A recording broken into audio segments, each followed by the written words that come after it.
Good evening.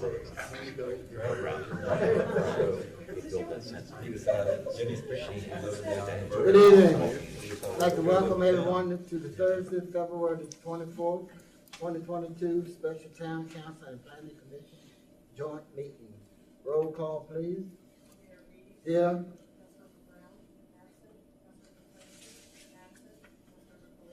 Here. Here. Here. Here. Here. 201. Can I get approval of the agenda? I think I have to open the meeting. Yeah, he has to. Oh, he does it. Herewith I open the Planning Commission meeting, the special joint commission, meeting with Town Council to review the draft zoning, revised zoning, or not revised, but revised zoning statute. Sandy? I do. Call the roll, please. Mr. Fitzsimmons? Here. Mr. Flanagan? Here. Ms. Taylor? Here. I forgot I got to answer twice. Mr. Mitchell? Here. And Mr. Syria is absent. Voting twice. Mr. Mayor, thank you. Right. Kind of approval of the agenda? So moved.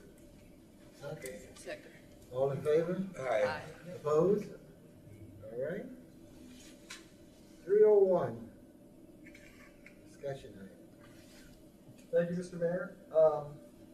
Thank you all for coming this evening. We've got a presentation from our consultants on the zoning and subdivision ordinance overhaul that we're going through. Mr. Kirk Bishop, Ms. Leslie Overholzer are here.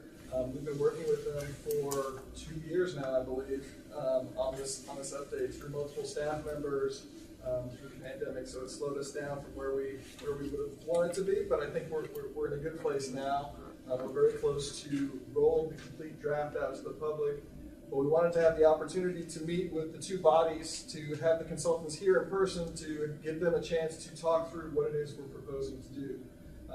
We're not going to get into the minute details of what the proposed change is, but looking more at the form and function of the ordinance itself, how it's proposed to operate, to give everybody a chance to get a better grasp and understanding of that and ask some questions about it. So without further ado, I'll let Kirk take the lead on walking through the presentation. I think he'll identify this as well, but if you have questions along the way, please feel free to ask them as they come up. And we will certainly have time for discussion, questions, and answers after the presentation. Thank you, Andrew. Mr. Mayor, Commissioner, Council members, Planning Commissioner, it's Kirk Bishop with Duncan Associates. Pleased to be here. I think I've seen some of your faces on a computer screen in the past several months. It's good to see you in person, or at least parts of your faces in person. See what it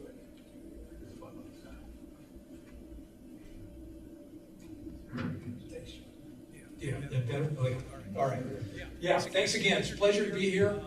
Thrilled to be out of our respective caves and thrilled to be at this point in the process. Andrew's right. It has been about 2 years from the date from our first visit to Coconut for actual site visits, face-to-face meetings. February 19th, 2020 was the date of our initial kickoff visit. Since that time, we've had a lot of visits, mostly virtually. Spent a lot of time working with your staff, with your collective staffs over the past couple of years on the code, and we're thrilled to be at this point in the process. Want to kind of give you and acquaint you with the broad outlines of the code. Fairly high-level review tonight, but I want to make sure that we're all on the same page about how we got here, why we're doing this, and some of the key big ideas, if you will, in the new ordinance. So going back to before we were actually retained through a professional consultant selection process, the town had identified several reasons to conduct a pretty significant overhaul. Update may be the wrong word here in the title. There are parts of the code that are updates of existing provisions. There are other parts that are kind of cut from new cloth that are entirely new. So at that time, there was a recognition that the code, many of the provisions of which date back decades to the 1960s, were really not serving the needs of the modern community.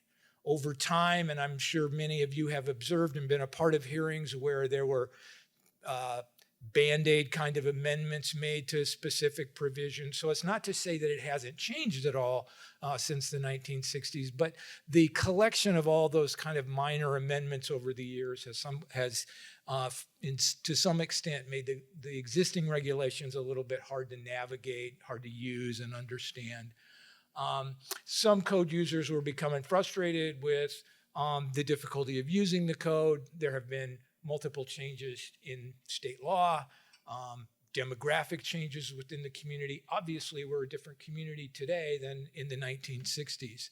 New uses coming along, new trends in development, and the code just really wasn't responding to those types of issues. So we were retained late 2019, as I say, kicked the project off in 2020. And the first thing we did is sat down and talked to town staff, community leaders, residents in a series of small group meetings. And we identified a number of objectives that we hope are realized as a result of this update. First of all, one of the key organizational changes is we're marrying the zoning and subdivision regulations of the town. Today, we have separate ordinances or sets of regulations dealing with zoning and subdivision. Sometimes those regulations are in sync. Sometimes they have kind of conflicting information between them.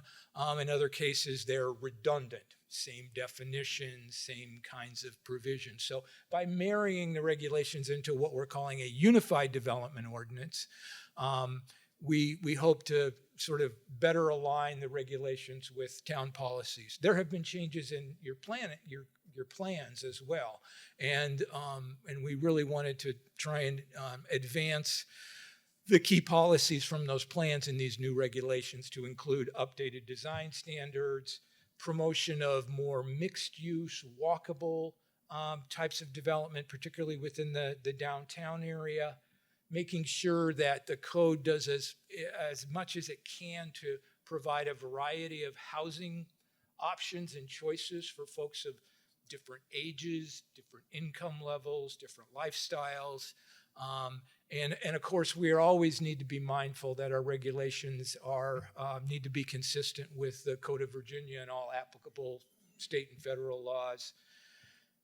Really, one of the key themes that came out of some of our early meetings, particularly as we talked to developer, real estate groups, even neighborhood residents, was the need for a set of regulations that was a little more predictable, where the outcome was kind of predictable from the get-go. How I get to the window of approval for a permit or a development project, and for neighbors, a better understanding of what they could expect when development occurs near or in their respective neighborhoods.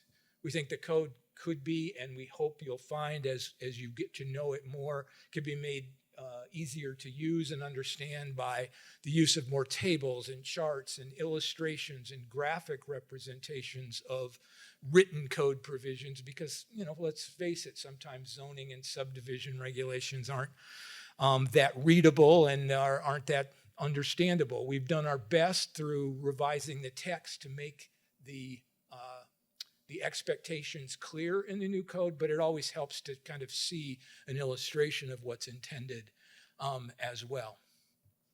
The process to date has involved really two key phases of work. One, us getting a better understanding of the town, both through those sit-down, small group discussion, listening sessions, we call them, with various kind of interest groups and residents within the community, walking, driving the community, using the internet, the Google Map feature to kind of get a better understanding of the physical characteristics of development in the town, reviewing various plans and background reports that provide an important foundation for the work that we're trying to accomplish.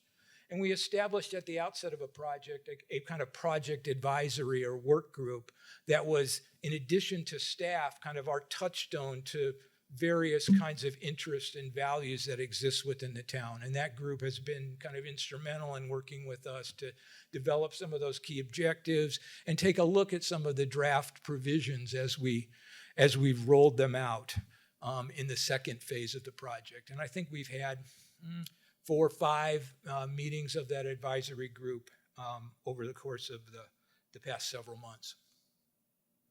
So as we get to the ordinance, the draft ordinance itself, and I want to emphasize the draft nature of it, we're hoping that we'll be in a position to roll this out to the broader community here in the next several weeks. But we certainly want to start with a briefing for you all and be able to kind of answer your questions. So as you hear from friends and neighbors about this project, you have a kind of a basic understanding of what we're hoping to accomplish. And certainly welcome your input on things that we could do better within the code draft that you hear about tonight. The structure of the ordinance, as I say, is that unified structure. It kind of breaks out into 3 basic units. The first several articles deal with the establishment of the zoning map, which of course is a key part of the zoning regulations. Lays out the new zones or zoning districts, as they're sometimes referred to. Kind of a new feature organizing the code around various building types that either exist within the town or are expected to occur as a result of planning activities in the past. And the basic use regulations. What can I do with my property in terms of permitted uses, and what types of buildings are meant to accommodate those uses. The second portion of the overall ordinance draft includes a series of generally applicable design standards dealing with things like off-street parking, sign regulations, landscape, and those kind of regulations that aren't necessarily tied to a specific zone or building type, but are just generally applicable throughout the town. The final grouping of articles really deals with the administrative and procedural aspects of the code. Where do I need to go for various forms of approval? Which board or commission or where does decision-making ultimately lie? Is it with council? Is it with the Planning Commission and the Board of Zoning Appeals and the like are kind of spelled out in those chapters. We get the definitions, just some of the stuff that helps to administer and interpret the code on a regular basis. So we're going to begin by talking about that first collection of articles, the map, the zones, and the building types. And I'm going to hand the baton to Leslie to talk to you about that. This is a part of the code that's probably the newest. Many of the other things that we'll be talking about tonight are major or minor adjustments to existing regulations, but when it comes to the zones and the map, there's quite a bit of new material to digest. And I'm happy to hand it over to Leslie to have her talk to you about that.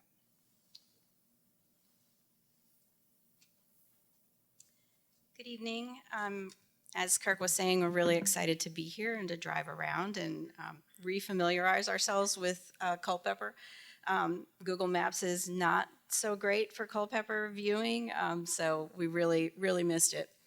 What I'm going to do is kind of walk you through this first chunk of articles in the code. As Kirk was saying, these first 6 really outline the zones and the use article. The first image that I want to show you is the new map. So as we create new zones, we are creating a whole new map. There are zones that have been sort of transferred over, and I'll talk to you a little bit about that.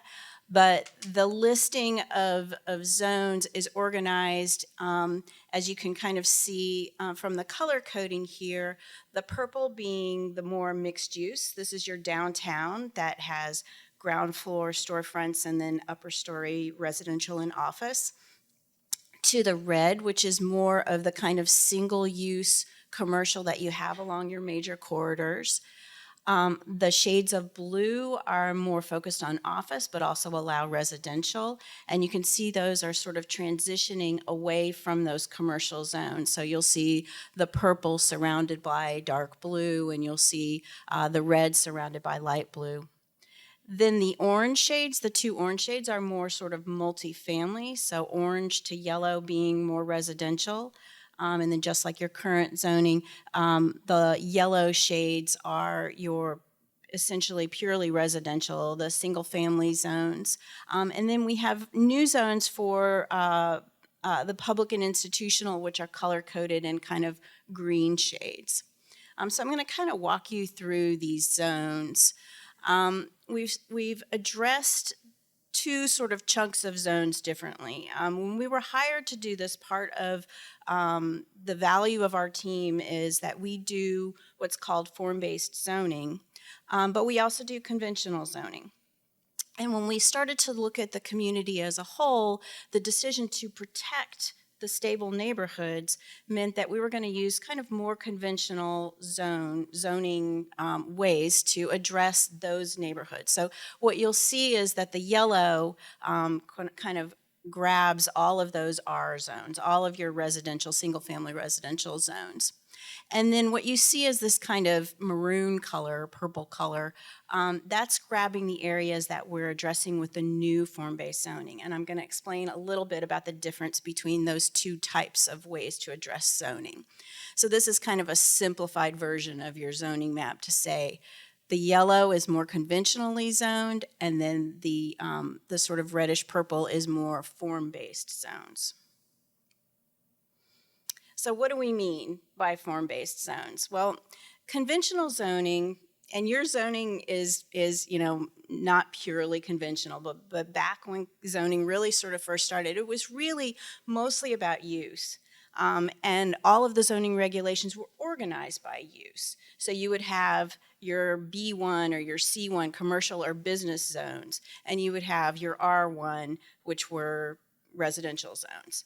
And there was really not a lot of attention paid to what those zones looked like or what the regulations for where the buildings would be located on the lot would eventually look like. So everything was mostly about use. If you go back and you look at many conventional codes, you'll see pages upon pages of lists of uses and then just a few sentences about what the building form is meant to be. So setbacks and height, and that's about it. So the predictability of those kinds of zones in terms of what uses would happen there was high, but in terms of what the buildings would look like was very low. Form-based takes that and kind of flips it around. It still addresses use, but what we do is we try to make the uses more flexible. We're trying to make the code more modern so that when new uses come in, which are happening every day, they kind of can fit into categories and your zoning code can still work for you. But in terms of form, the goal is to make it much more predictable. What we have found happening working across the country is that people are negotiating designs. They're constantly trying to get those forms more predictable. And what we're aiming to do with form-based zoning is fold that into the code so that it's on a page in black and white that everybody can be on the same page, so that the neighbors understand what the form of the buildings on that lot are meant to be, so that staff is interpreting it the same way that the developer is interpreting it, and that your officials also have the same sort of expectations. So if we can get that level of predictability down in the code, everybody's a little bit more comfortable. We're not going to get everything, but again, the goal is where we have a very clear understanding of what to expect in a particular area, we've regulated it based on that. Conventional zoning often looks like these 2 pages from your current code. And your current code actually has building types in the residential zones. You have a village house and a townhouse. So you've started doing building types already. But typically, this is what conventional zoning looks like. It is pretty text heavy. And as I said, it's pretty limited in terms of its building form regulations. So form-based zoning takes places that have a very clear expectation. Your downtown is, the character of your downtown is very clear. We can write a code really easily about what you expect to happen should one of those buildings, be gone, God forbid, but you could fill it in with something very similar based on the regulations. A lot of places love these kinds of main streets, but their zoning doesn't allow it to occur. And so what we want to do is make sure that we're folding those regulations. So form-based zoning really follows these sort of four tenets. One is that the organizing structure of the code is based on the building type. So back in February of 2020, I was looking at all the different building types that you have in your downtown and the surrounding areas, all of those sort of commercial corridors and those mixed-use areas to identify those building types so that we could structure the code based on those building types as opposed to just the uses.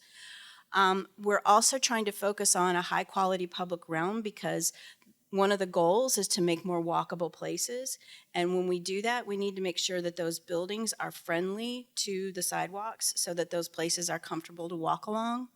That level of predictability, and again, objective regulations, not guidelines. So again, the idea that we're writing really easy to read regulations that are much more objective using metrics and not using sort of those subjective design guidelines that you might get.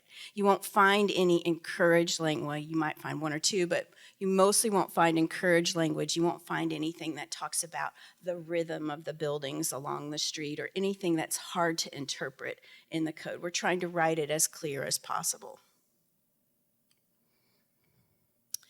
So to kind of walk you through the zones, going back to the residential area, so the yellow on that original map being highlighted here with the 3 zones that are really carried forward from your current code. We have the R2 rural traditional, the RS rural suburban, which matches pretty closely to your R1 and your R2.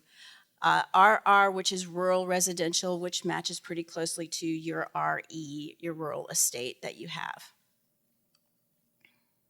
So those are listed in Table 2. So this is the beginning of Article 2 of the code. It's all about the residential zones. Those are listed in the table at the top. And then what you'll see is a table on that same page that keys those zones. Does this have let's try it. Does it? No.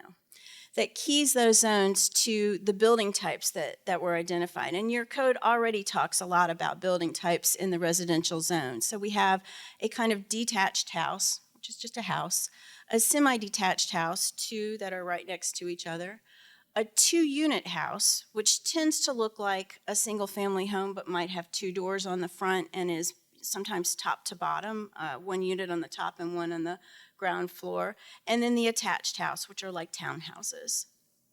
And so you can see that RT, residential traditional, which is like your current R2, allows the same houses that are allowed in the current zone. So we've really carried forward, because your residential zones, we're trying to kind of protect those stable neighborhoods. What you will find is that these are 2 pages from the residential zone article.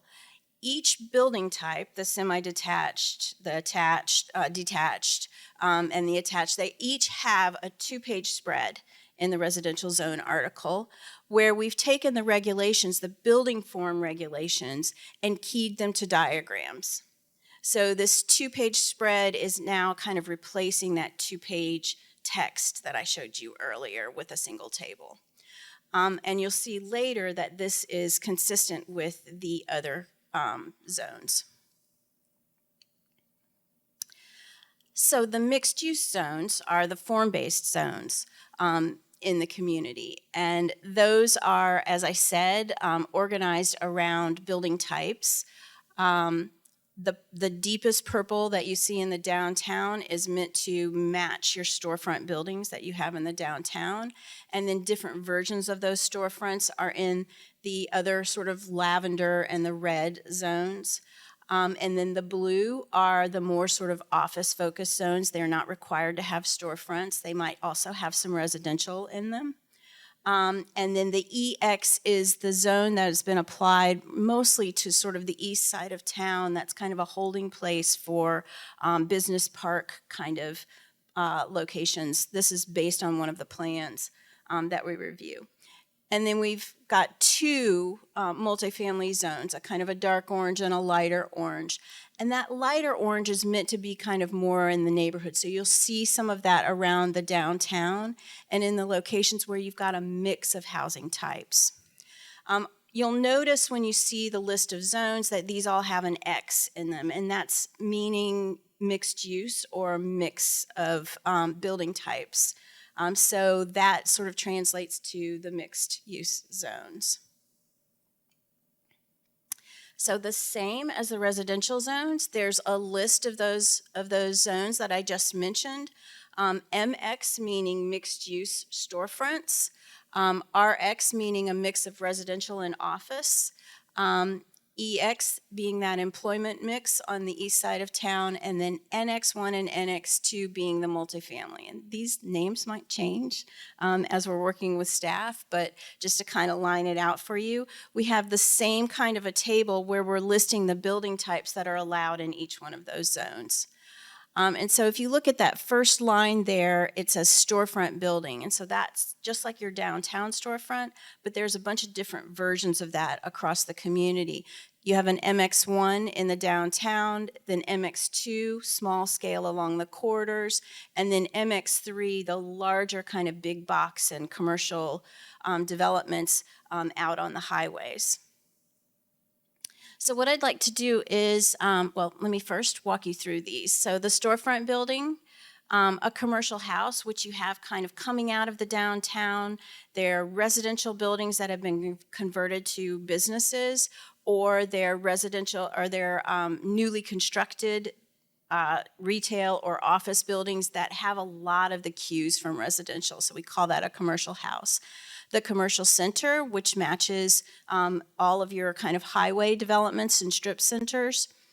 Then the general building, and so those three are your sort of MX zones, the purple shades to red that you had on the map. The general building and the row building are buildings that are in that those kind of blue zones. And you can see that general building could accommodate residential, but it also often accommodates office type uses, and those two work really well together in that building type. The row building can be townhouses, or it could be new live work units that have a ground floor office use and then people live above them. The traditional house, allowing for a mix of multiple units, and this particular one I think is at least 2 units, maybe 4. And then the workshop warehouse in that EX zone to the east, the employment zone. We also have a civic building type, which is the most flexible building, but it is limited to civic and institutional uses. So it gives that flexibility to things like churches and libraries and museums, things that are going to be unique within your community. So those 8 building types are the structure for the mixed-use zones.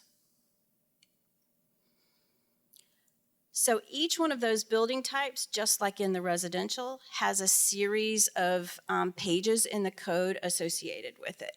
So what I'm going to do is walk you through one building type, the storefront building, and you'll notice so that diagram that you see on the left is 6 or 7 pages for each building type. So if you remember, the residential just had 2. Yes?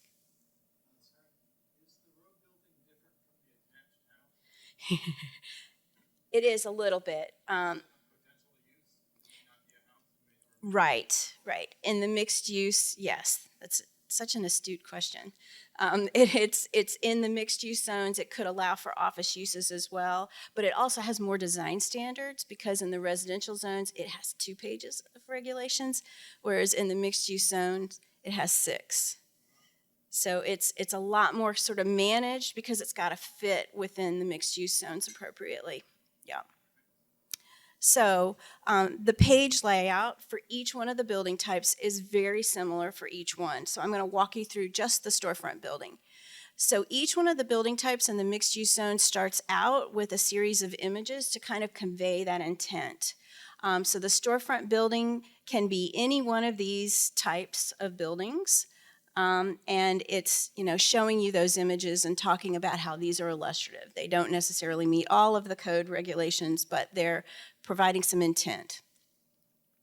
The first 2 pages lay out where the building and the parking is. So the diagram and the table on the left-hand page is all about locating the building on the lot. And instead of having setbacks like you do in residential zones where the building must be located beyond a line, it can be right at the line or it can be 150 feet beyond the line, which isn't very predictable, which is fine for residential, but in the mixed-use zones, we typically have a build-to zone that says we want the building to be located here. This is part of that kind of public realm that we're trying to form. We want those buildings to help to provide interest along the sidewalk and make it comfortable for people to walk along the sidewalk. So that build-to zone is defining where the building is located, and then this section is all about where the parking is located on the site. The next 2 pages for every building type, the one on the left is all about height, and in form-based, we like to do it by stories because a story is, a person can stand in that story. And so it's all set by the number of stories, and then those stories have dimensions associated with them. You kind of build the building up based on that. The 5th page is all about building facade, and this is what makes this unique from other more conventional zoning. We have very basic standards for windows and doors on the fronts of the building. So when you're downtown, every building has a door onto the sidewalk. Every building has a significant amount of glass on the ground story, and every building has windows on each story above. So that is what we're basically regulating. It's very simple, very few regulations associated with it. It is just about those key pieces that will activate that public sidewalk and make that building friendly and permeable to the people inside it and the people seeing from the outside into those stores. And then the last page, either 6 or 7 pages, most of them just have 6 pages, is just expanded space to talk about anything in that table. So sometimes the table line is just not enough to explain it fully. Sometimes we need additional diagrams to explain something fully. And so these last couple of pages just give space for staff to expand upon something that is not clearly understood, or to expand upon something that might have multiple options associated with it. So those 6 or 7 pages are the same for each building type, same organization, so that it's easy to kind of make your way through the building types and understand where the regulations will be. Now I'm going to turn it back over to Kirk to talk about uses. Thanks, Leslie. As we move a little further into the new UDO, we have the use article. It'll be very familiar, those of you who, delve into the existing zoning ordinance. There's a table in the existing zoning ordinance that tells us what land uses are permitted in which zoning districts. Sometimes they have supplemental regulations attached to them, sometimes not. What I guess makes this use table a little different than today's is that sort of modernization that Leslie referred to, trying to create broad kind of generic buckets of land use that have very similar operational characteristics rather than trying to define every type of retail business that might come along, a clothing store versus a hat sales store or selling something else. We just have a general category called retail, general category called office, consumer service. I think it will make it easier, and our clients to date would attest to the fact that it'll make it easier over time to sort of slot a proposed new use as something comes in the office. Someone comes in the office and says, I have this type of business I'd like to locate within the community. It's an entirely new business model that we didn't know about in 1998 or in 2022. Those categories are flexible enough that will allow staff to make a pretty easy determination, or maybe even with the assistance of the Board of Zoning Appeals, to say, oh yeah, that fits there because it shares similar operational characteristics. So the article begins with the table. These little symbols in the table tell us whether the use is permitted as of right, whether it's going to require conditional use approval, or in some cases, whether it's use that's permitted above the ground floor. In the case of those storefront building types in the MX zones that Leslie referred to earlier. There may be instances where we don't necessarily want retail or residential rather on the ground floor in our downtown area because we want that to be a vibrant, activated kind of sidewalk experience for folks, but the upper stories of the building are free open season for residential, office, and other kinds of service uses that might want to locate there. Immediately following this table in the code are the definitions. Each one of those uses categories listed in this column of the table is defined in the pages that immediately follow the table. And if there are any supplemental regulations that apply to that use other than the zoning regulations, the building type regulations that Leslie went through, there'll be a reference to them in the supplemental regulations. Another key part of the use article of the code are accessory uses. In planner speak, this kind of tells us what the principal use of a property can be, just as today's code. This isn't really plowing any new ground, but there are also things that are ancillary to the principal use. And there are a couple that I want to bring your attention to because they're slightly different or new when compared to the current zoning ordinance. The first would affect things like in the zones that allow residential uses. We're often asked, well, Kirk, where should we allow things like Airbnb and these kinds of things that planners refer to as short-term rentals? And so we've kind of worked closely with staff and come up with a proposal to say that we don't necessarily want those short-term rentals within our stable residential areas because that really creates some impacts, or they can in some cases, that people don't expect within exclusively residential areas, low-density residential neighborhoods. But in our more intensive multi-unit type zones, the MX, the RX, the NX zones that Leslie went over, these can work and fit in quite nicely and work well. And we've added some supplemental regulations requiring that they have any required licenses, that they register with the town. There are limits on the number of individuals that can occupy the unit, and some basic regulations that say, the intent of which says, we don't want you to change the overall character. This shouldn't look like a hotel. It should look like a house that occasionally is used for short-term rental situation. So that's one new key proposed change that will provide some flexibility of use for folks in those zones. Another couple of examples of things that are meant to add some additional flexibility to touch that housing objective that I referred to earlier, where we're trying to do more to accommodate different forms of housing and provide options for folks who that for different income levels.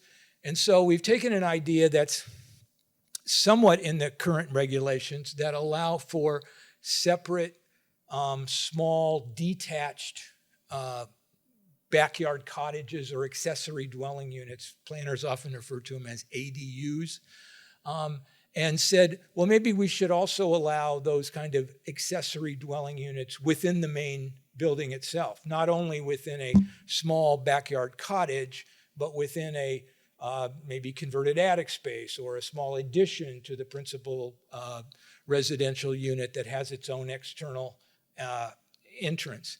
We find that the accessory dwelling unit concept does a lot to address kind of an aging population. Sometimes folks want to maybe have somebody move into the smaller accessory dwelling unit that could help with basic maintenance or housekeeping needs, day-to-day living needs of the residents. Sometimes an older resident might want to move to the smaller unit and have maybe other family members occupy the principal dwelling unit. Sometimes our older zoning codes don't really allow that flexibility. So we've added that in the accessory use section of the code. Basically said that these accessory dwelling units that have a number of regulations and conditions attached to them, again, with the idea that we don't want it to be disruptive of the residential setting or neighborhood in which it's located, but we do think it's important to provide people with some options for how to, stay in their house longer or add some additional income or offset a mortgage and so forth. So as I say, there are a number of conditions that apply to these ADUs. And as of today, as proposed in the draft, and we'll see as we go out to the broader community, whether there's some level of support for this idea. The same is true of home-based work activities. Since again, the code hasn't been comprehensively overhauled in a number of years, the situation with regard to home-based work was quite different decades ago than it is today. It's quite common today, even in a post-pandemic world, for folks to work out of their house in some manner. And we want the zoning to be supportive of that, to allow both very low impact home-based business activities like a consultant who works in their basement, or something that's a bit more intensive in terms of maybe there's an occasional customer visit. No retail sales, no merchandise displayed on the site, but folks come by from time to time. A real estate agent maybe work out of their house and have a couple come over and look at plans or sign some paperwork from time to time. So both those home office and the home-based businesses are kind of two separate types of home occupations. Both would require a permit. Both would be limited to household residents. Offices would be limited to household residents, and the home-based businesses would be slightly more flexible and allow either a couple of visitors from time to time or up to 2 outside employees who help in the house. The conditions would include things like there be no change in the exterior physical character, no additional paving on the lot, need to be able to accommodate any needed off-street parking, and those kinds of conditions would apply to the new home occupation updated home occupation regulations, I should say. So as we move from that first several article chunk that are referred to, the zones, the uses, the building types, the map, we go into the general development standards. Yes, Ian.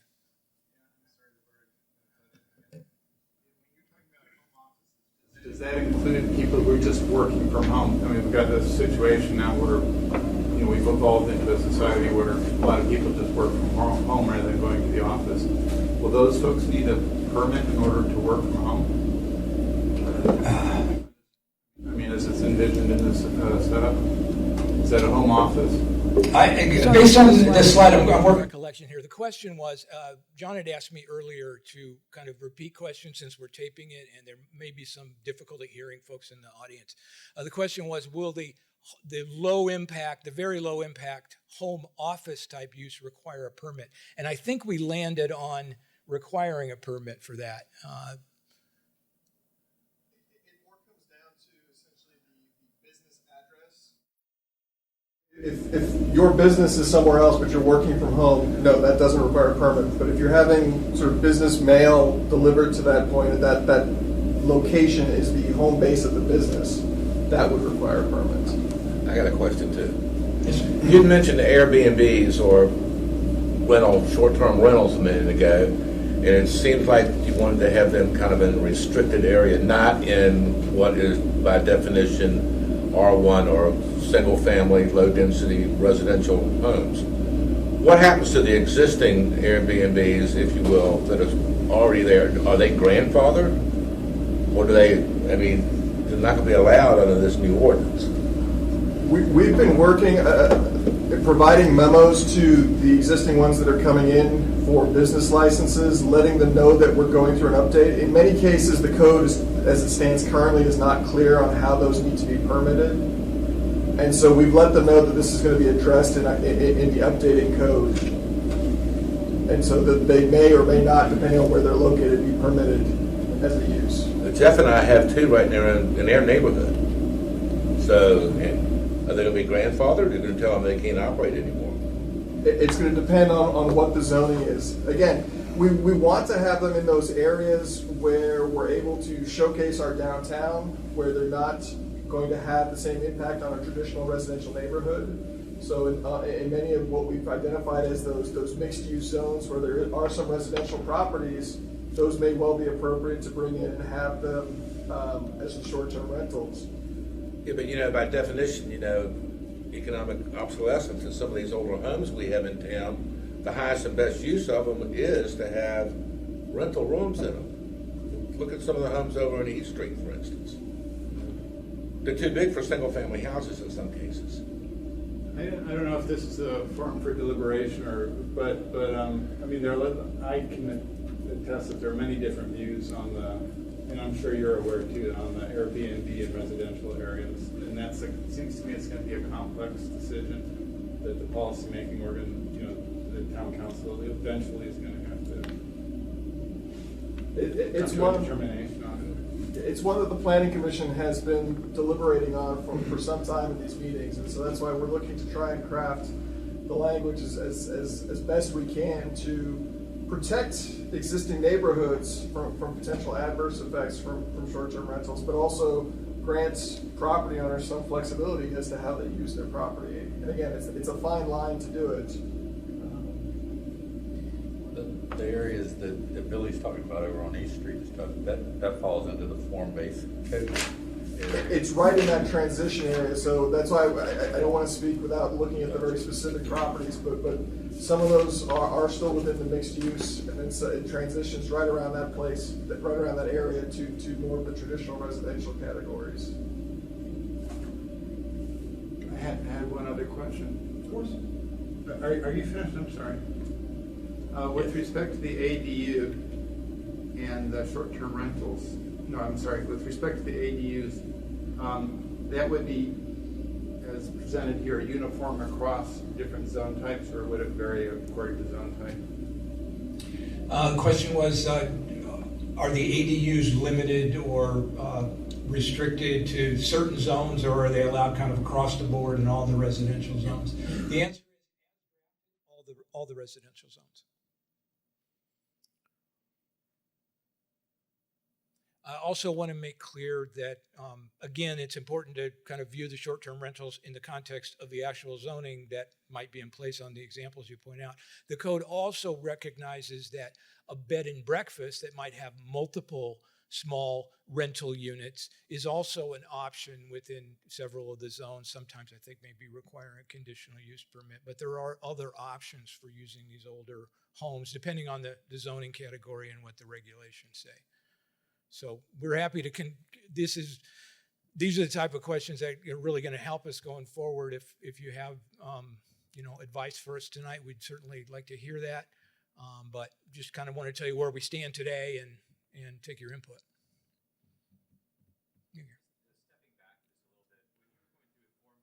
Code and rural suburban, how does that apply in established neighborhoods where you might have architectural character that would traditionally be seen as a historical area and yet is not? So if you're looking at homes, for sake of argument, that are from the 1800s, they're not in a historic district, and you're looking at infill development there, how are those homeowners going to expect form that comes in next to it? Well, absent some historic designation, the form that they can expect is what will come out, what would be dictated by the zone that applies to that property. The example you used, that was it the RS or the RR, that's not our true, it's not our heavy form-based zones. Those are the more conventional or hybrid type residential zones. They don't have a lot of design conditions attached to them, partly due to restrictions in state law and the building code and consistency between the zoning and the building code. So there is probably nothing in this code that would dictate that new infill development within the context of those neighborhoods is necessarily going to match the physical characteristics of older building types that may occur, unless they have that historic designation, would go through a separate review process.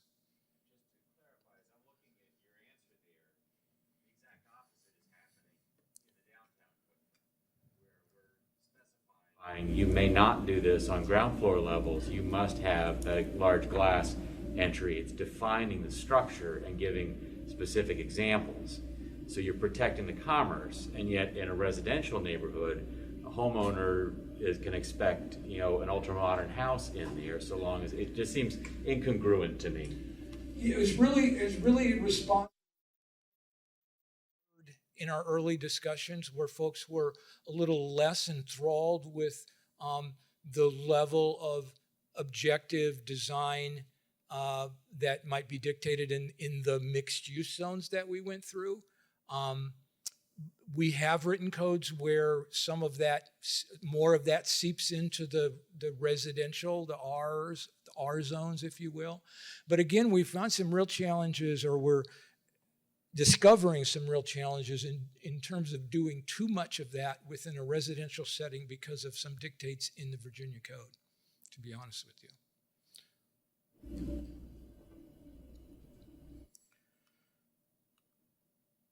So the general development standards, again, some important design regulations, and I want to make a distinction between design and architectural controls. You know, we talk a lot about the physical form and physical characteristics of buildings and design, but we're really not trying to dictate specific forms of architecture, just ensuring that some of the details, when we think back to the regulations that Leslie went through for the building types, in terms of building materials, entryways that may be required on buildings because of some of the regulations in the mixed use zones, are done in a way that is consistent with the desired physical character.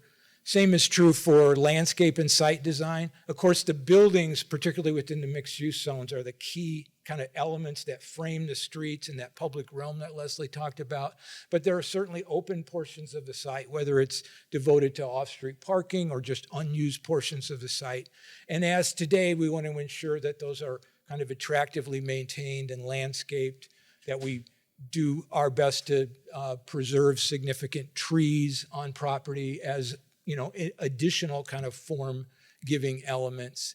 And so the parking and landscape chapter kind of takes up those types of issues, as well as the screening of outdoor storage areas and large parking lots when they happen to be adjacent to low-density residential or public streets. Just kind of as you do today, either through the site plan review process or consistency with the existing zoning, although some of the regulations in this chapter are updated. Parking, to take up a common topic within zoning, there is, of course, a parking article. It has been our approach in working with other jurisdictions over the past 10 years to kind of work on reducing the government's role in mandating the provision of minimum parking, kind of letting the market dictate how much parking a business might need. As we had early project discussions with both our listening session groups and even with staff, and we talked about some of the enforcement and community opposition issues, we've come to understand that parking can be kind of a hot button issue in some areas of Culpeper. There's a perception that parking is kind of limited in some of our residential neighborhoods and other parts of the town. So we've kind of taken a pretty soft touch approach to the parking regulations. What you'll see as you take a look at the parking article are some minor adjustments to a few of the minimum parking requirements, generally reducing them slightly, kind of making them consistent between uses so that we're not requiring a separate ratio for retail versus a personal service use versus an office use. It kind of makes it easy to switch out those uses and accommodate economic change over time. We've also added a number of flexible provisions in the parking article that take into account whether there's available on-street parking adjacent to your particular lot, or whether you're within walking distance of a public parking lot, or whether you can share parking with a neighboring land use. We've kind of built in those kind of flexible provisions that allow property owners and developers to further reduce their obligation to provide on-site parking spaces as the only way to accommodate the transportation and parking needs of customers and employees and visitors to a site.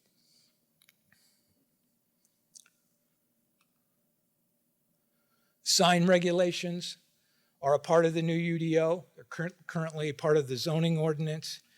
Generally, these have just been reorganized, edited to some extent to provide greater clarity for interpretations and administering the regulations. We've added some new provisions for more modern sign types like these electronic signs that we see, the dynamic display. I call them dynamic display, sometimes called electric message center signs. These, as proposed, will require conditional use permit approval and limitations on where they can be located, and separation from our low-density residential zones, or should be R and X type zones, to ensure that they're not a nuisance for nearby residents. New specifications for these kind of sandwich board or A-frame signs that are often placed on sidewalks near merchants. We want to encourage or accommodate merchants' ability to use these types of signs, particularly in a pedestrian-oriented environment, but need to provide some kind of just basic guardrails to ensure that it's just not a free-for-all in terms of using up that valuable sidewalk space, and that there be some minimum spacing and assurance that pedestrians can pass by without being obstructed by these types of signs, adding those types of regulations. And a kind of a new use that I think has been something that staff has been working on and assisted us with, and these are these kind of so-called feather signs, banners that are placed in the ground on a temporary basis outside of various types of retail uses. Yeah. But I am reminded apropos the signs on the sidewalks that we've had in the commission, I think before you assumed your leadership role, Andrew, we had a couple of representations from disabled folks who had expressed specific concern about, that they're riding, if they're walking with some kind of a device or riding a motorized chair, that that mode of transportation is pretty sensitive to even small obstructions from the side. And so I imagine you've already taken that into account. You're just giving us samples here, but in the total ordinance. But in the event that you haven't, I just want to put that on the table there for your consideration. Yeah, it's an excellent point. The question was, will these regulations take into account the needs of mobility impaired or people who use a chair to navigate sidewalks and streets? And the answer is yes. We're requiring basically an ADA compliant passageway be maintained to allow for free passage of folks of all mobility within those settings. So the final bunch of articles, again, deal with the administration of all these rules that we've just kind of outlined for you, and the various procedures for securing approval for things like zoning changes and conditional use permits and variances and subdivisions. Just as you have today, we need to have those procedures and administrative rules in place to allow people to navigate that development approval process. We're hopeful because of some of because of the objectivity, the clarity provided in the regulations, particularly that Leslie went over for these building types, that's lots of these procedural issues in the city will be a bit more streamlined, that it'll be easier to get to the window of yes for a new development if you comply with the regulations. Less a need to kind of navigate a subjective, sometimes changing expectation process by use of those kind of objective standards, as opposed to sometimes vague guidelines for things like conditional use permits, and particularly this would be the case for site plan review.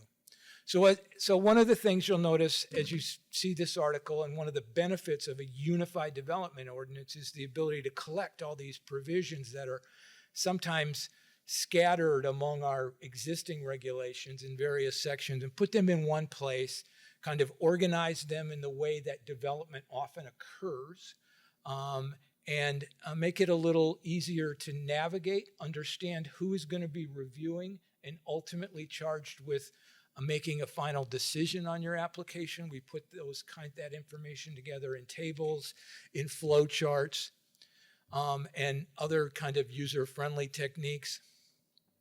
One of the substantive changes that you'll see in this see in this draft is the opportunity to do more things at an administrative staff level based on not an opinion about whether it's something we want, but whether it complies with the regulations that we've all worked together to put on paper and make predictable and assure certainty. So expanding staff level approval for site plan review. There'll still be some site plans that go to the Planning Commission based on the scale of the project.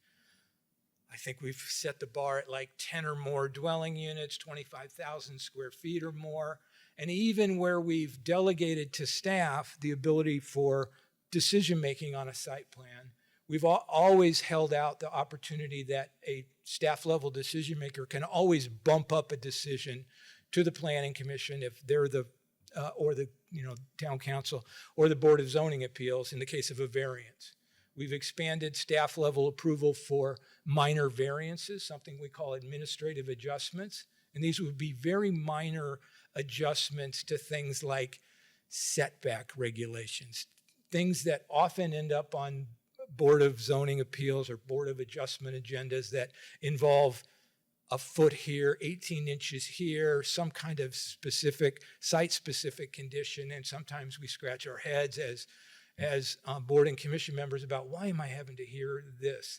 And so delegating the authority to make those kind of minor de minimis, as the lawyers call it, decisions related to physical requirements on a lot is something you'll find in the ordinance. And that'll make the regulations easier, particularly for homeowners who may come into contact with zoning regulations but once in their life because they're adding a porch or a deck or a small addition to their house, and they find that they somehow have put themselves in a box where they need to go to multiple boards and commissions to get approvals for something, and that in their mind seems pretty minor and is fairly consistent with the neighborhood in which they're located. So we're hopeful that that'll be seen as a real benefit, not just for developers as we think about them, but for homeowners and property owners who are making minor improvements to their properties. You'd be happy to know that's the tour, the high-level tour of the regulations. Wanted to give you a sense of where we go from here. Certainly want to open the floor to discussions and your guidance about where we go from here and about adjustments that you may be thinking we need to make.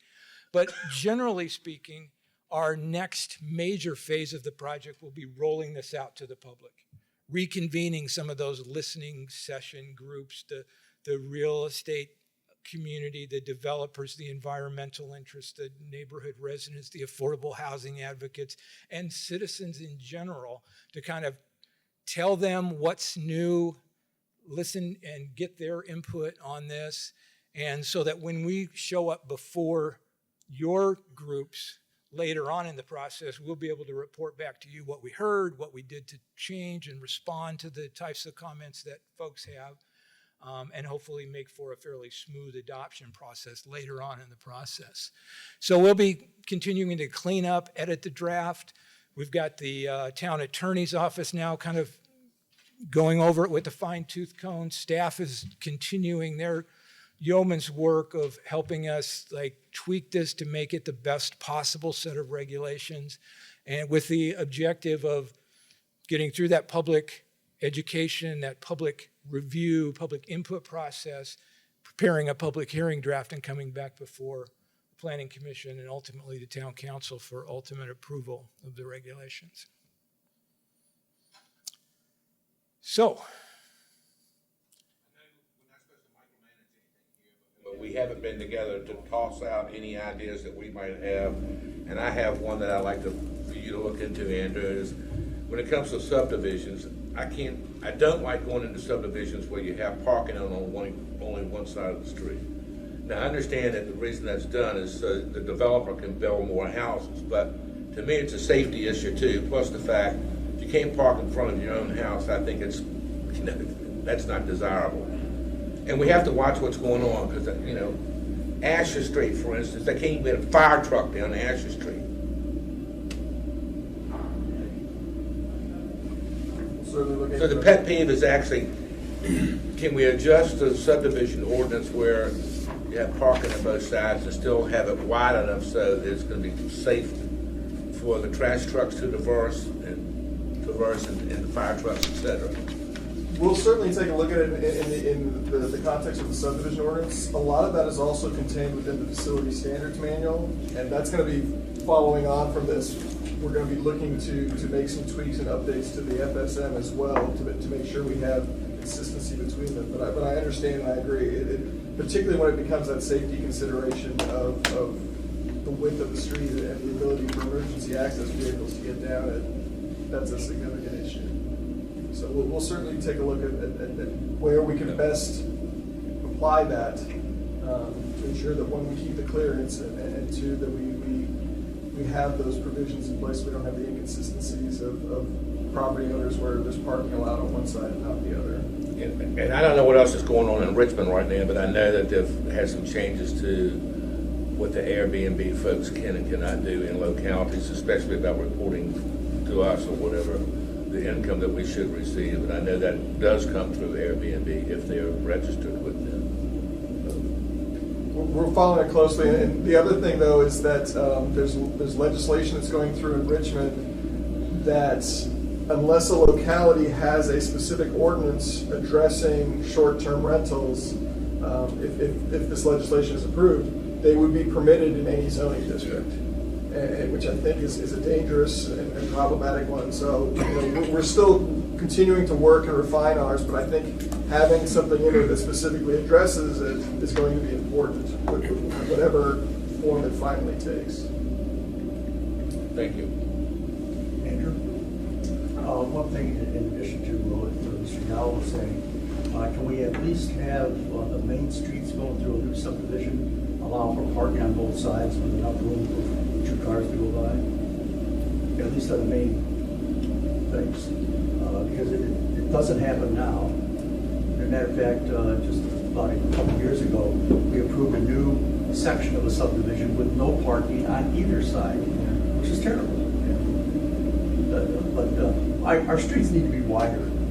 Yeah, you don't get as many houses in there, but it's more convenient for the people who are living there.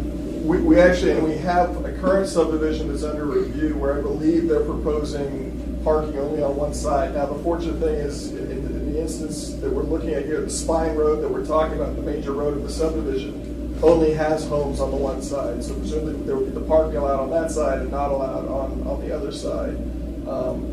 But it's something that we need to look at closely with the FSM. And the difficulty is that we largely follow VDOT's policies and procedures on this, and as it's something that they allow, it tends to be something that we allow. But because we control our own roads and streets, we do have the latitude, if there is the desire, to amend it to reflect what we would like it to be. The problem we run into is we just approved something that had no parking on the street, but they have a double driveway. And that's only approved because we allow to do it in our ordinances. If we could put an exception in our ordinances, we could disapprove something like that. Thank you.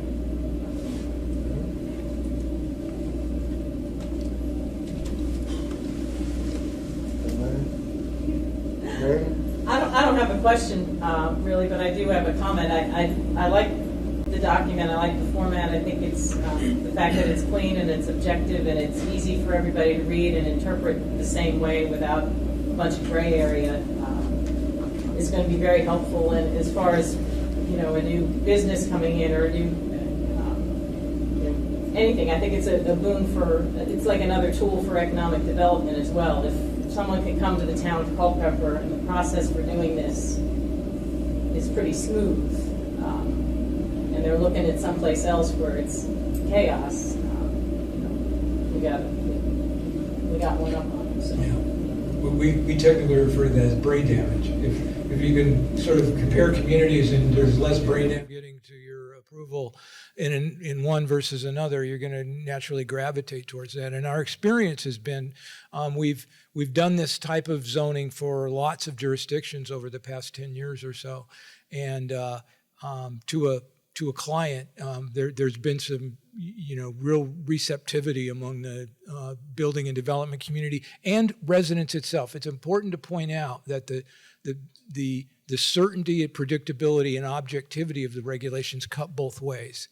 Neighborhood residents have some expectations of wanting to know and influence the process, and we'll hope we'll be able to get them to participate in our public meetings going forward and get their input as well.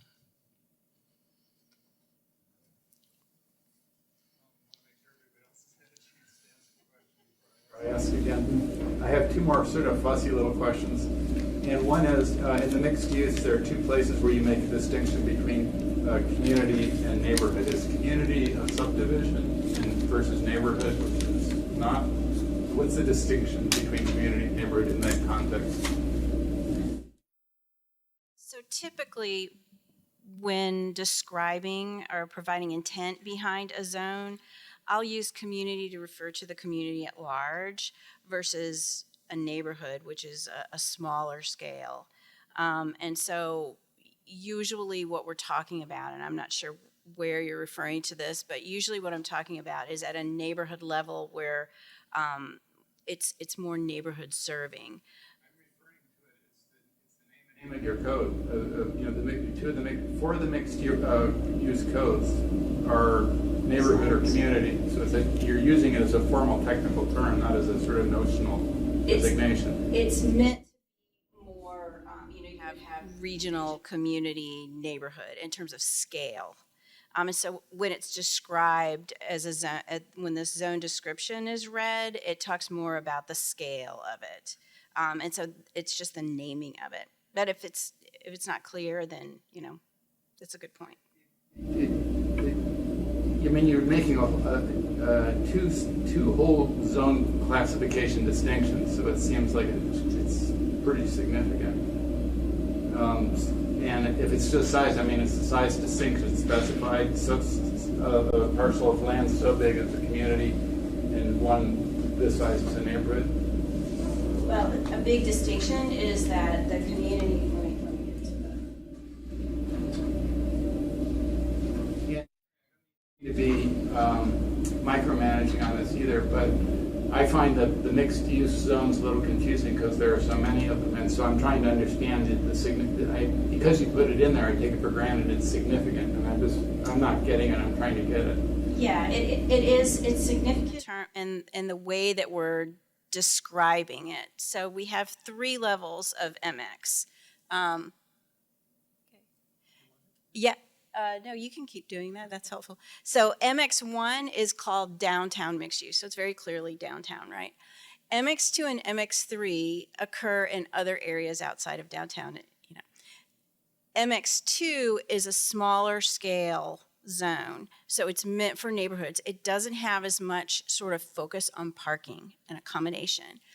Community mixed use means it serves the community as a whole, and therefore it's much more about parking and the building types in that location. You could still have the same smaller scale building types, but the larger, the commercial center, the third building type down, is much more, even though it allows the storefront building and the commercial house, it allows those smaller scale, it also is all about those kind of larger scale commercial centers. They are made more walkable. They're meant to accommodate both automobiles and, so, is that? With the residential ones too. And so thank you for, that solves it for me. I think when you read the zone description or the intent of the zone, it talks about that in it, but I could make it clearer. I think that's. Text before us, so it's hard to judge. I imagine you've done that already. And the last thing, and before I get to the last thing, let me just say thank you, your whole team, for your work. I feel like we've known each other long enough that we should be exchanging Christmas cards by now. The ADU rental issue, I understand that the short-term rental issue is going to be controlled by zones, but if you have by right ADU, then is there any constraint on long-term rentals? I mean, could somebody in a crazy imaginative case say, I'm going to put in 5 different ADUs and I'm going to turn my house into an apartment house in effect? Well, there's a couple of things that would prevent that. One is only a single ADU is allowed on a lot. whether it's internal or the external type, the detached building versus space within the principal building. There is also a provision that requires that the subject property owner, live either in the smaller accessory unit or in the principal dwelling unit as a way to address a very legitimate concern that neighbors might have, that we're just turning this into an absentee landlord type situation, and that's where our concerns come about because of maintenance and not managing the tenants of the property. So we think we've handled that by way of the owner occupancy requirement that attaches itself to the ADU. I do want to point out, though, and you know, I think this is an important distinction. So in there is a zone, this sort of light orange NX1 zone, which is it's a multi-unit zone. So it is intended to be used for multi-units. And one of the building types that it has into it, that this might sort of go to what Mr. Yal was saying, is a traditional house building, but multiple units are allowed in that. And you have some examples of that where an old house has been turned into multiple units. And this is multiple permanent units, not necessarily short-term rental units, but they could be short-term rental because they're in the NX1 zone based on this draft. Right now, when you look at the downtown, you'll kind of see these light orange areas on the edges. East Avenue doesn't, is it Avenue? Or Street? East Street. Is actually an RT, residential traditional zone right now. But if there were houses along that were adjacent to that, they could be that next one. But just to clarify that. Thanks for your patience with my many questions there. Really appreciate it. Anyone else? Thank you. I've got a couple of later writing questions here. But first, as someone who's new to the conversation, thank you for this explanation. This has really helped me get oriented quickly and effectively. Our county is currently going through the question regarding short-term rentals, Airbnb specifically, and I think it's interesting that the zoning is guiding the Airbnb towards the downtown area. That's an interesting concept. I appreciate that. I do worry about the grandfathering of those who have established Airbnb businesses currently in some of the areas that may not be zoned for it. So I hope we're looking at a grandfathering option or something like that. And then I'm not an Airbnb operator, but do we have issues here within the town from Airbnb businesses, or there have been complaints or something that would drive? Complaints. Okay. All right, that's good to know. Yeah, I appreciate that. And then the other question I had was with regards to the methods for reaching out to the town residents.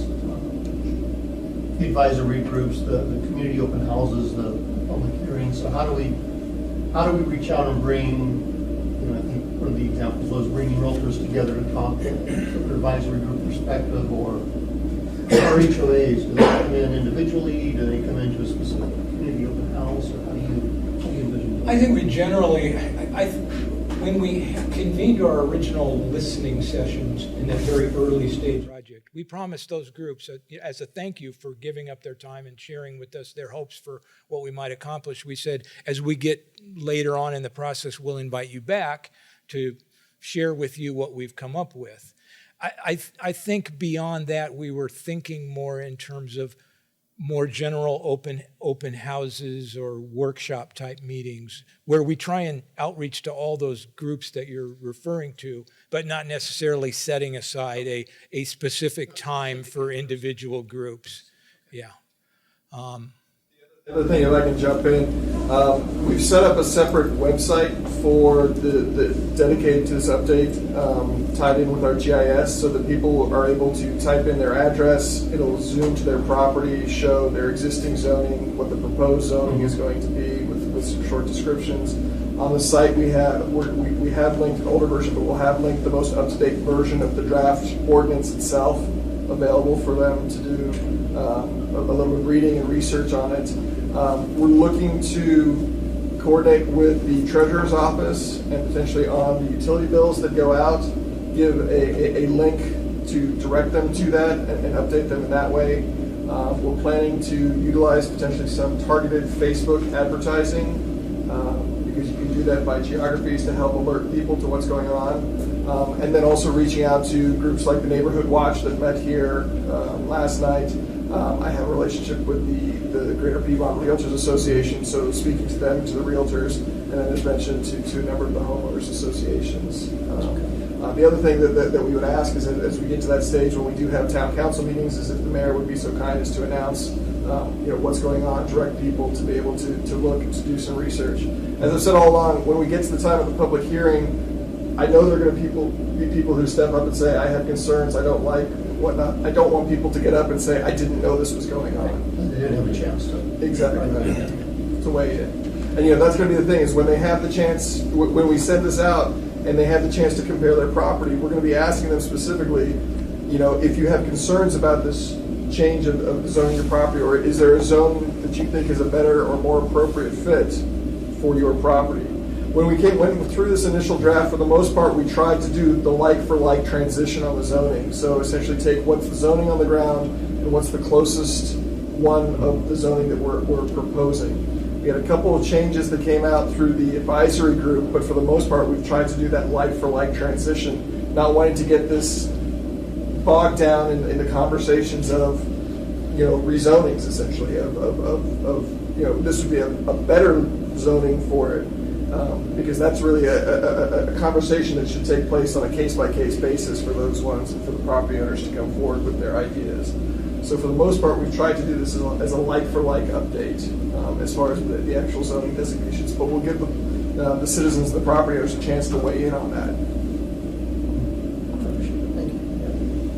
First, I have one question, but before that, definitely thank you so much for your hard work, and Andrew, appreciate the time you're putting in as well. Of course, in the presentation, the short-term rentals, is there any provision, or would there be any provisions for tiny homes or any of things that nature? Nothing has been mentioned at all. So just out of curiosity, because it's something that potentially may happen, but again, a lot of other communities are allowing them, or have you? Andrew and I have had conversations about that, and so I don't know. So, would there be any provisions of that? As currently drafted, there's nothing specific to the tiny home phenomenon. There are probably zoning options available that might be accommodating of a tiny home community, but I don't want to overstate that, but we don't expressly address it. Our experience is it's a challenging subject. Folks watch the tiny home shows on television and think all of them are on wheels, and others imagine a more permanent community clustered around a common communal building or an open space. And so there's lots of really cool ideas out there. It's difficult. Doesn't mean we couldn't take a crack at it. It's difficult to write a sort of one-size-fits-all zoning strategy to accommodate the various models or scenarios that might go into that. But it's a good question. I think we should probably be better prepared to answer it as we talk to the community, because one of the groups that we talked to early on was a group that's very interested in addressing affordable housing options within the community. We heard that loud and clear in our initial public meetings, that there's a strong perception, if not a strong reality, that housing is becoming unattainable for a large sector of our community, or folks who want to move to our community. So it's a good question. Forgive me, I haven't looked at this section in a while, but we retain the ability to have planned unit developments. I believe, which is essentially what we talk about, what would be the current mechanism, the current zoning that you would go through, where essentially it's unique and specific and is crafted for a particular project with the considerations involved. So again, I think that would be something that we would look to have in place, much like we do currently, where again, in these situations where it clearly does not fit into a current box or current zoning category that we have the flexibility to look at a unique situation and craft a set of conditions and requirements and expectations that fit that particular situation. Thank you. Anyone? Jeffrey? If I may piggyback off that same thing, that it's housing is the word that's used, but it's shelter, and shelter can come in many different forms. And one of the stated goals of this was to protect stable residential neighborhoods. And I might come across sounding like NIMBY, but I'm listening to that and I'm saying there's neighborhoods I'm watching right now that aren't in our community. They're taking single-story ranch houses from the 1940s, people who are aging out, and people are coming in and doing tear downs and putting in 6,000, 8,000 square foot homes next to that. And what troubles me is without the form-based code being applied to residential neighborhood, that could necessarily evict people who've worked and saved their whole life, and suddenly this is happening in their neighborhood. And not only are they losing their neighbors either through moving or medical needs or expiring, then the next house comes in, it is gargantuan and it's to code, it fits that lot and size, but it doesn't have the character and keeping of the neighborhood. So when I look at that and I say shelter, the people we have here protecting those retirees, people on fixed incomes who have that, applying to some of the same standards to the neighborhood. Maybe that's something that people didn't quite see back in their early advisory group. They were thinking, my backyard, my rights, I want to do what I want. I want a purple house with white polka dots. That's great. But what you can see in other parts of the Commonwealth are exactly what I'm describing, is that people are coming in and removing houses in their entirety and putting something much larger in. And it displaces those people, and you lose the fabric of what is Culpeper today. I think what we were trying to do, as we try and do in all these projects, is strike a balance between those who want additional options, who may desire or need a larger dwelling, but to also provide options for smaller dwelling units, to take older houses and divide them into multiple units that could be used for rental purposes. I don't know that even if we had stronger form-based controls for the residential neighborhoods, that they necessarily would have had maximum size restrictions or floor area limits attached to them. Indirectly, I guess some of the more form-based controls could have a moderating effect on how big a dwelling unit could be. It's a very legitimate question. Communities are, challenged to deal with, these kind of scrape-offs and McMansion kind of situations and its effect on affordable housing. And I guess we can continue to kind of think about that. But as of present, we sort of have retained the rights of those property owners to do those things, added the options of the accessory dwelling units that might provide an alternative for folks who are thinking about doing that. And also, these building types, I think, provide some additional options for housing that aren't currently available. But we can continue to kind of puzzle on that and see what we can do. I appreciate your comments. Want to thank y'all. Y'all have a nice trip home. And we are adjourned. And we are adjourned. Thank you. It's great to see you all.